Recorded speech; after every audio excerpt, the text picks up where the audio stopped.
the coordination of the IRGC with a security escort.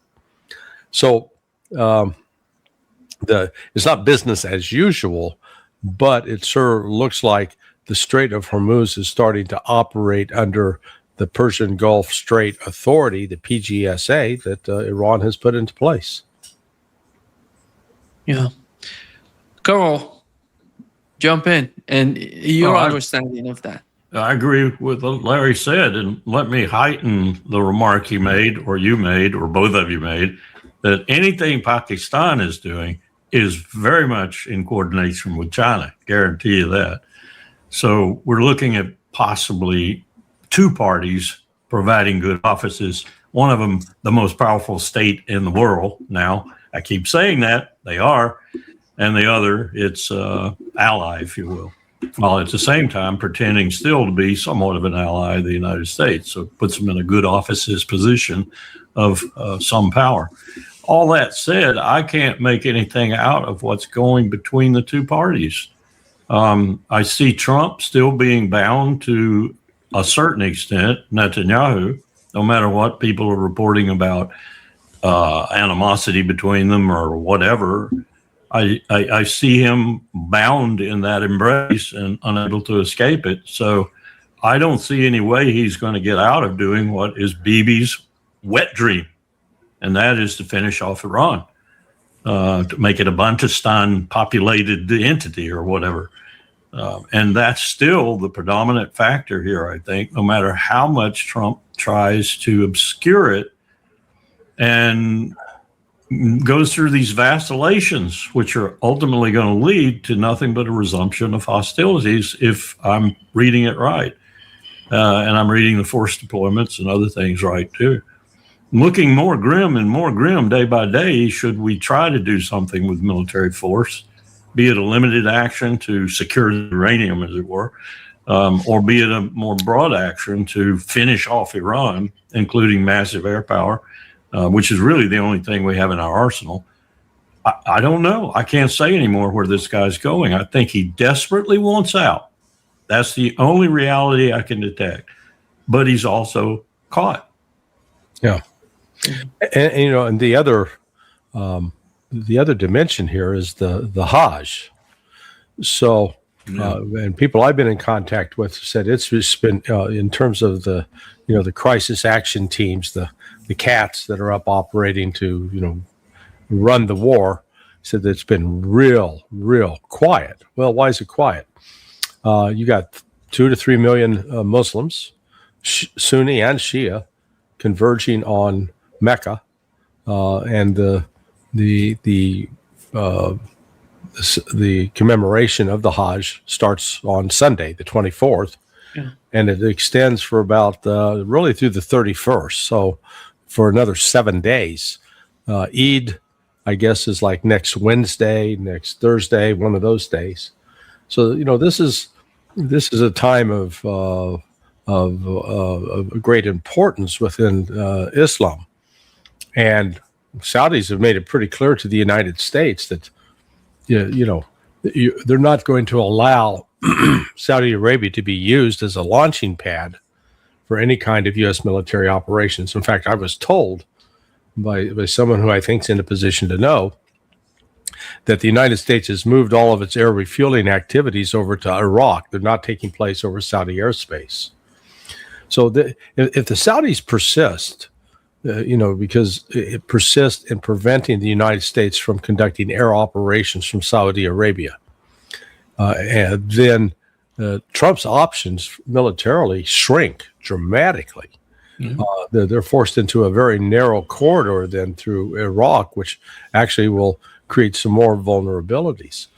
And it's important for people to understand that the F-35s are not based in Saudi Arabia, is my understanding. They're based in Jordan at the Muwafiq al-Salti Air Base, or in Israel. So the distance from there to, say, Riyadh, because the Prince Saud Air Base is just outside of Riyadh, that's about 820 miles. And the distance, if they go to Kuwait, say Kuwait City, that's 720 miles. Well, those aircraft only have legs for 550 miles. So they have to be refueled even before they get to eastern Saudi Arabia or eastern Kuwait. And then they're limited about how much farther they can fly. They are certainly not, they don't have the legs to fly deep into Iran. So this whole and this makes the refueling mission critical, because these air refuelers are going to have, they're not dealing with just one plane, they're going to have to deal with dozens. So if Saudis, the Saudis pulled the plug on Project Freedom 3 weeks ago and told Trump, no, you're not going to use our territory for that to quote open the strait. And Trump had to, we're pausing Operation Freedom. No, they weren't pausing. They got the plug pulled. So it remains to be seen going forward now that if the Saudis, with the support of Qatar and Kuwait, tell the United States, you know what, it's been fun, nice knowing you, but we're gonna take the Russians and Chinese up on their offers of a security umbrella, because we're less likely to get blown up. Yeah. Now that I thought about it, stupid me, I hadn't thought about it, but the Pakistanis were very instrumental in imposing security in the past when the Saudis had a big problem at Mecca. That might explain more so than other matters why there are so many Pakistani forces in Saudi Arabia now. Mm-hmm. But it doesn't explain the fighters necessarily. But the Pacs have been very instrumental in helping the Saudis with problems.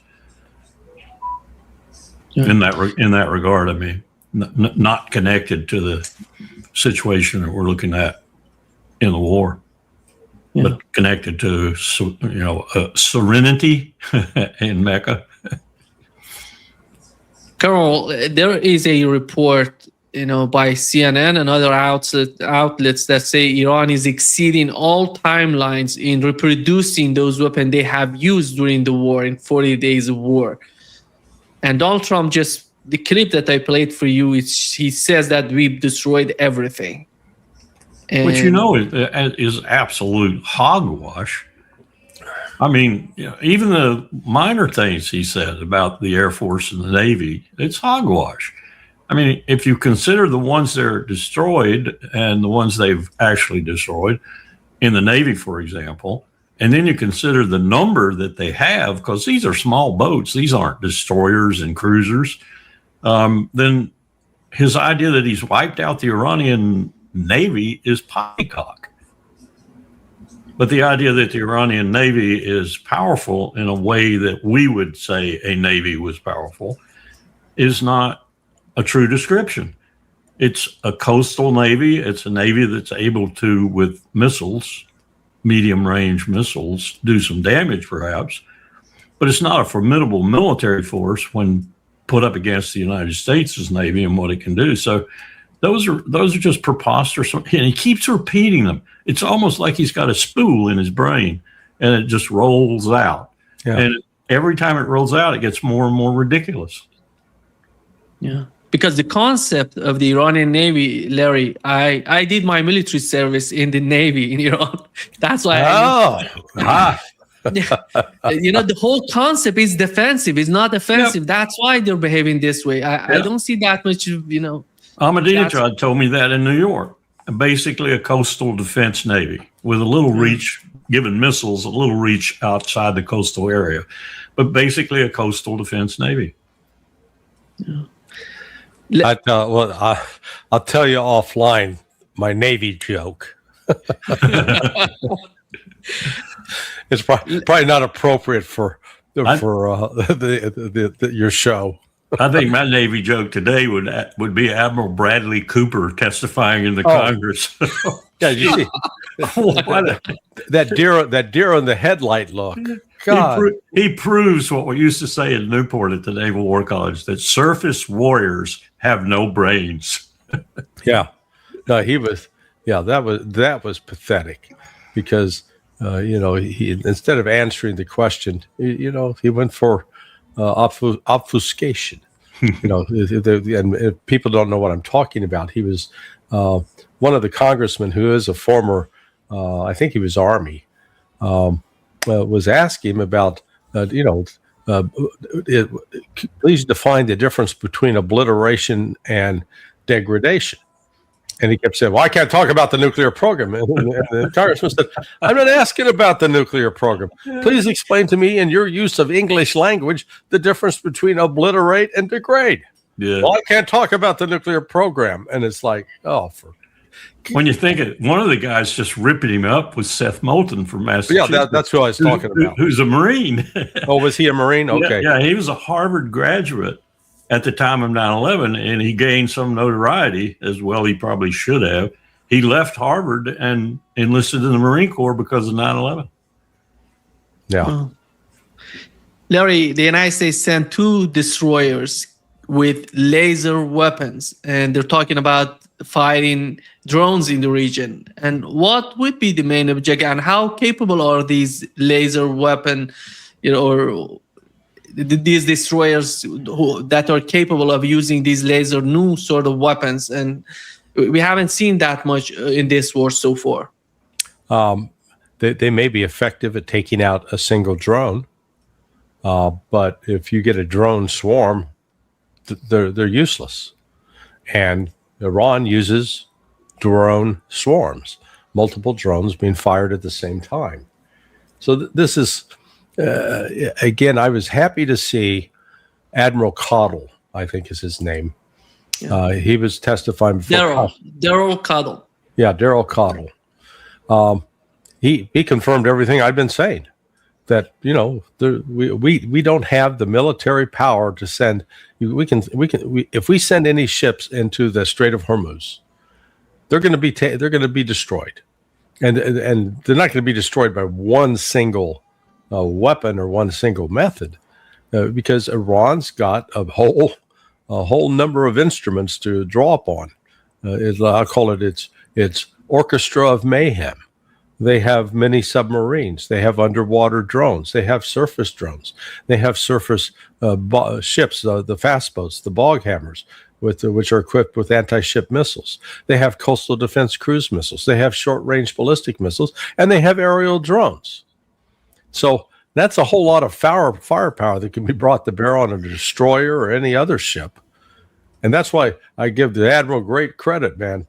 He understands. Nope, we're not walking into that because we'll get waxed. Yeah. Colonel, here is what he said. Court with that. We have looked into that. That's a very challenging mission in that narrow strait when it's contested. And so when you're in a contested environment, to demine the Strait of Hormuz or to do escort duty is not something that's easy to do. So we're going to have to get to a place that strait is open with a generally accepted ceasefire before that can be turned on en masse. So are you saying you can't, it's not, in your opinion, you're not able to? Yeah. Yeah, keep on going. Keep on going. You're not able to do what Trump is saying you're doing already. Yeah. So, Colonel, it means that there is no military solution to what's going on in the Strait of Hormuz. And that's been true since the war started. Yeah. Well, let's say it accurately. There's no military solution that we're willing to pay the cost. Yeah, there might be a military solution, but nuclear weapons. Yeah, it'd be a pyrrhic victory at best. Yeah. Yeah. And I hate to laugh at that because I'm hearing more and more talk about nuclear weapons. I'm hearing talk like, we spent all this time and money. How come we can't use them? Yeah. But Colonel, when it comes to Israel, we know that there is a report saying that Donald Trump and Netanyahu, they have their own differences when it comes to the continuation of the war. And Netanyahu really wants to continue this war. He's not fighting the war, by the way. The war is, he really wants the United States and Iran to continue the war because he has something else to do in Israel and with the case of Lebanon. And because Lebanon is getting something, they're having a lot of problems with Lebanon. We didn't Just like before. FPV drones, they're just hitting Iron Dome batteries. It's so difficult for Israel to replace these batteries in a long run if the time goes by and we see the same thing happening over and over. That's why he wants the United States in the region. That's why I would say they would put a lot of pressure on the Trump administration to stay there. Are you optimistic about this war, this conflict, ending anytime soon, or you see the continuation of this conflict in some way or another? Or I would say not an active war, or something like the blockade that the United States tried to do with the ceasefire. If you look at Lebanon and you look back to 1982 when Ariel Sharon was the Minister of Defense and more or less was the architect of that invasion, and you look at their ignominious, and I call it ignominious, and they made it even more ignominious by slaughtering people in the camps on their withdrawal, something they still won't talk about and deny. If you look at that and then you look at, I think it was July 2006, and the lesson they got taught by Hezbollah at that time, and then you look at today, you understand how intractable the problem is that Netanyahu has created for himself in yet another theater of war. And he hasn't finished Gaza. There's no way he's finished Gaza. That's the biggest criticism Naftali Bennett and others level at him, because he's got Hamas in the tunnels and he hasn't done anything. And he's so frustrated over that, and the IDF is so frustrated over that I saw yesterday their total of killing people now still in Gaza during this ceasefire. I still wonder what ceasefire means in Hebrew. During this ceasefire, their total of killing people is really staggering when you look at it. And every day they engineer new ways to justify the killing of yet more Gazans. And they do that by manipulating the lines, the corridors, the escape routes all the time, 24/7. And the Palestinians are totally confused. The Gazans are totally confused about where to go and how to go. So they kill them. When they stray the least bit, they kill them. So he's in the West Bank. I haven't even talked about that, or East Jerusalem. He's got his hands full. Yes, he wants us to finish off the problem in Iran. Would he join us if we were to make a part of that finish, if you will, an air attack unprecedented thus far? Yes, probably he would. He'd put his aircraft into it. We'd have the IAF in there as well. And maybe he'd take a hiatus in Lebanon for that particular time. But we're only talking about 10 or 11 days, I would suspect, of around-the-clock bombing. So he could stand that. But I don't think he's going to back off ultimately in either place. I think he's in for a penny, in for a pound, and I think the pound's going to eat his ass. Yeah. Larry, the enriched uranium is the other problem, it seems, between Iran and the United States. I don't know how can they solve it. I see no sign that Iran would give up on the enriched uranium, or they're going to send it to the United States, because Donald Trump is asking that they have to send the enriched uranium to the United States. The Iranian side says, no, there is no way to do that. And here is what Donald Trump said yesterday. We get the highly enriched, we will get it. We don't need it. We don't want it. We'll probably destroy it after we get it, but we're not going to let them have it. Yeah. How is that going to be possible? Is that going to be through negotiation? Is that going to be through talks, or he's going to get it as he did try before in the southern part of Isfahan? Well, it's possible that Iran may try to be willing to negotiate some aspects of that, but they're not going to lose control. But I return to what I said earlier. This is not the real issue. This is the shiny object that the magician holds up, flashing it so you focus on the object while we're doing something with the other hand. The intent of the United States and Israel is to destroy the Islamic Republic and to find whatever excuse or reason they can to do so. The emphasis on the uranium and enrichment and possible nuclear weapons, this is all if you will, a Hollywood storyline. They figured out this This is the narrative we need to sell people so that they'll buy our bullshit. Because, we're afraid of a nuke. We got to stop them. When the entire, premise of it is false, or it's based upon that Iran wants to build a nuke. Iran has had ample opportunity throughout its history to do so. A.Q. Khan, going back in the day, he was quite willing to help.